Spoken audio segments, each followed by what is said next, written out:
Hey viewers, and we are into February. Time has just flown by. We've done our first month of projects, one project per week. That is 4 projects, and if you've done just tiny bits and pieces of those, give yourself a pat on the back, because hey, we all know it's pretty hard to do your projects in these hard times as well. So my name is Roy, I'm a web designer. We are kicking off this week with another project, and we are going to go back to the Lean Startup Canvas. If you do like the content, please leave a like, leave a comment, subscribe, hit the bell, and let's get into the video. So this week's topic is going to be self-improvement. And this topic can either be very cringy, or it could be something that you're trying your best to do. So we're going to dive into this, and this is something that I have battled with for my whole life, I would say, as a web designer. Doing your own stuff, doing your projects, it is tough. So again, we're going to go to the Lean Startup Canvas. We're going to try and break it down.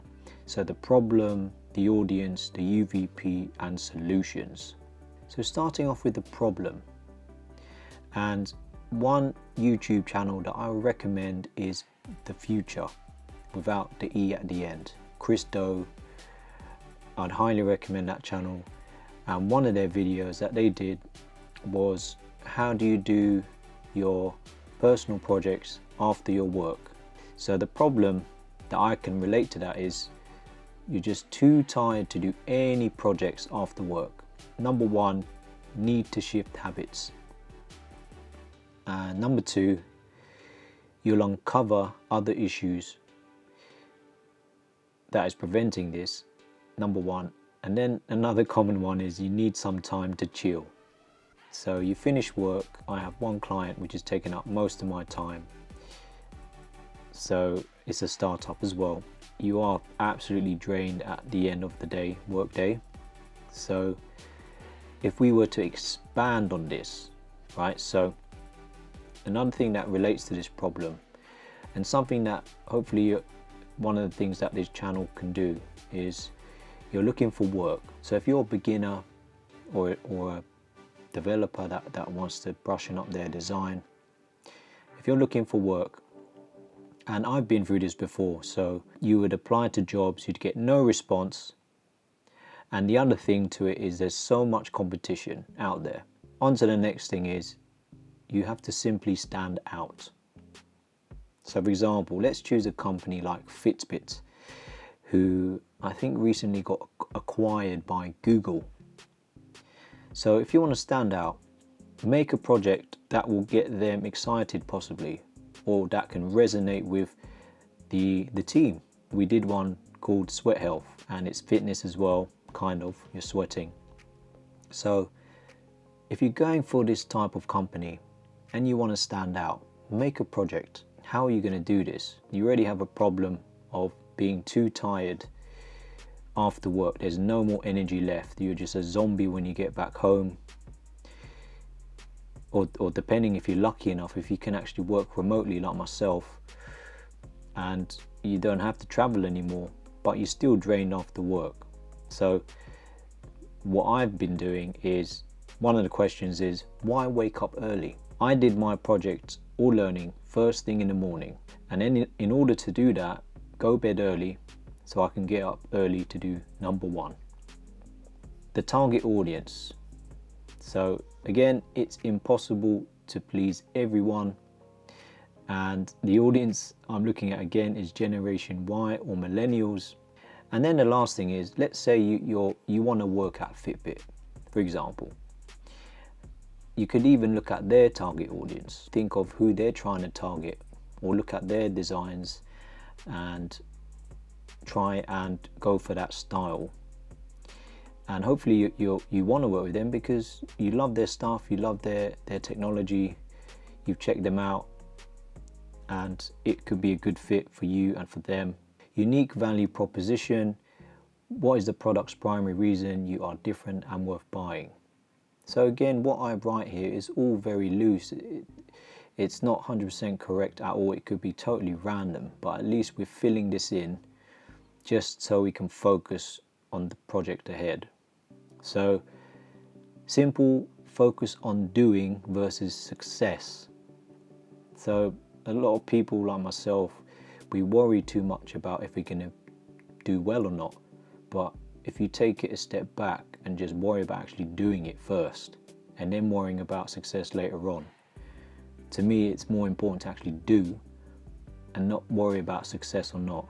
If success happens, then great, but at least you tried, right?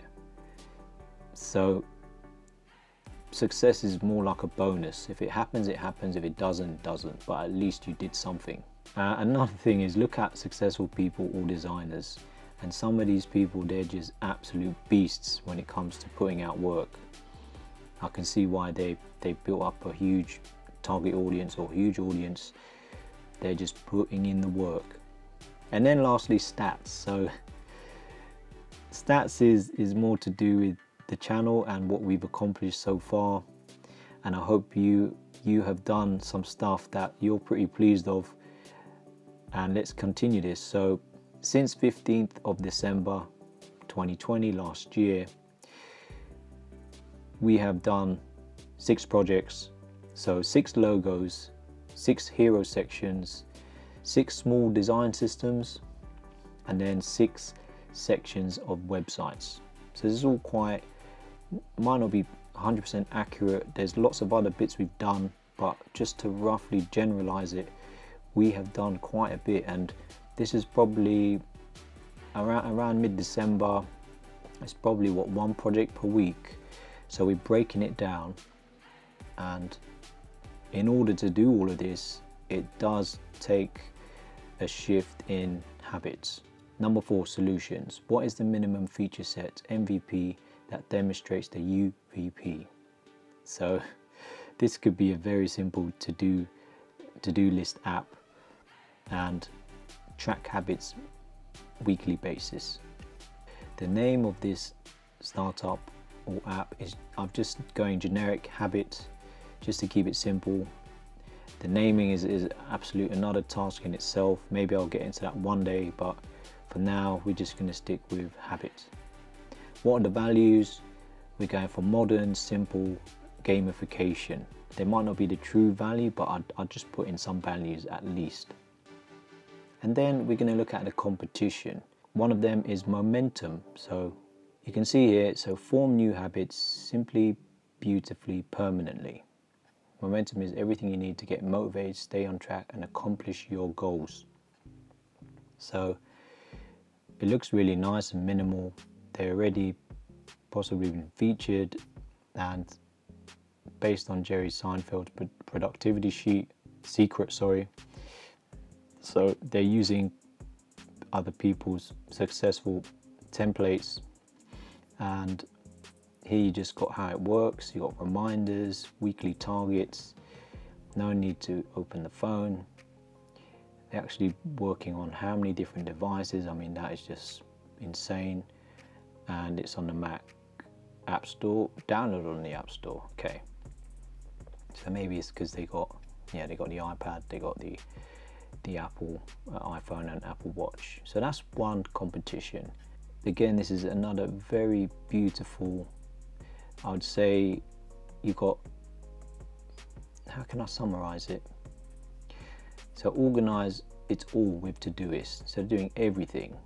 So you got inbox, you got your next 7 days, you got a bunch of tasks that you have to do today, you have it on the phone, free up your mental space, getting all the tasks out of your head and onto your to-do list. Yeah, so again, I've seen their work, I've seen it on Dribble as well. They've got some amazing work. Their design is absolutely beautiful as well, very minimal, clean.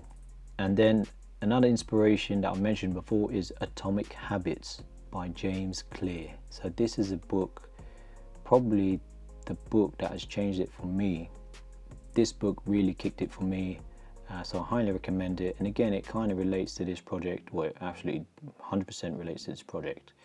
So I hope you found this video useful, and try to think of your habits. And throughout the week I'm going to touch on different things that has helped me to produce all those projects every week, and I'm pretty sure you can do the same. So again, my name is Roy, I'm a web designer.